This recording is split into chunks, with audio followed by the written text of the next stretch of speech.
सोचिए, अगर उस दिन किशोर कुमार ने एक छोटी बच्ची की आवाज को न पहचाना होता तो शायद बॉलीवुड का एक अमर गीत कभी जन्म ही न ले पाता। वो दौर था 70 के दशक का। मोहब्बत की कहानियां सिर्फ पर्दे पर नहीं बल्कि लोगों के दिलों में भी गूंजती थीं। गलियों में बच्चे रेडियो पर बजते गाने गुनगुनाते थे, शादियों में बैंड पार्टी फिल्मी धुनें बजाती थी और सिनेमा घरों के बाहर लंबी कतारें सिर्फ इसलिए लगती थीं कि पर्दे पर शशि कपूर, शर्मिला टैगोर या राजेश खन्ना का नया गाना देखने सुनने को मिले। लेकिन असली जादू तो पर्दे के पीछे लिखा जा रहा था, संगीतकारों की धुनों और शायरों के अल्फाज में। इसी दौर में एक नाम सबसे ज्यादा चमकता था, राहुल देव बर्मन यानी पंचम दा। धुनें उनके दिमाग में ऐसे बहती जैसे नदी की लहरें, और जब इन धुनों को किशोर कुमार जैसी आवाज मिल जाती तो गाना सिर्फ हिट नहीं बल्कि एवरग्रीन हो जाता। ये जोड़ी सुनने वालों के लिए किसी जादू से कम नहीं थी। साल था 1973। फिल्म आ गले लग जा बन रही थी। इसके लिए साहिर लुधियानवी जी ने एक गीत लिखा। तेरा मुझसे है पहले का नाता, कोई यूं ही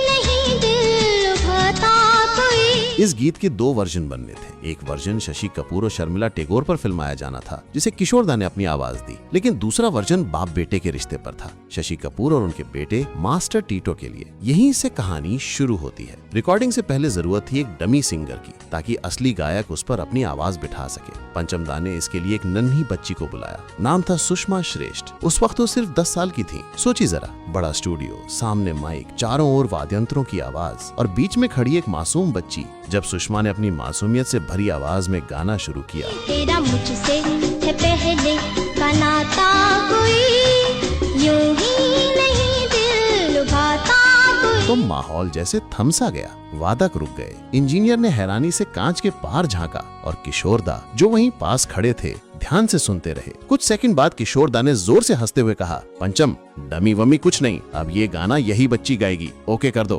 पल भर में सुषमा की किस्मत बदल गई। जो आवाज सिर्फ डमी समझी जा रही थी, वही उस गीत की असली पहचान बन गई। और इस तरह तेरा मुझसे है पहले का नाता, कोई यूं ही नहीं दिल लुभाता कोई। अमर हो गया।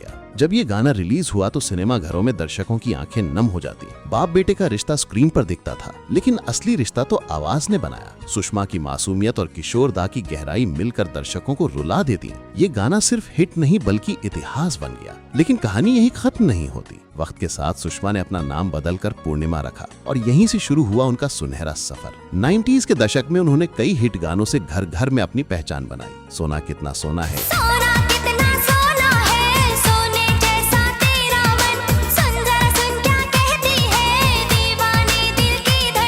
मैं हूँ गांव की गोरी, मैं हूँ गाँव की गोरी, बाबू रंग लहरी, जरा मुझको भी पढ़ना सिखा दे तू। शाम है धुआं धुआं, शाम है धुआं धुआं।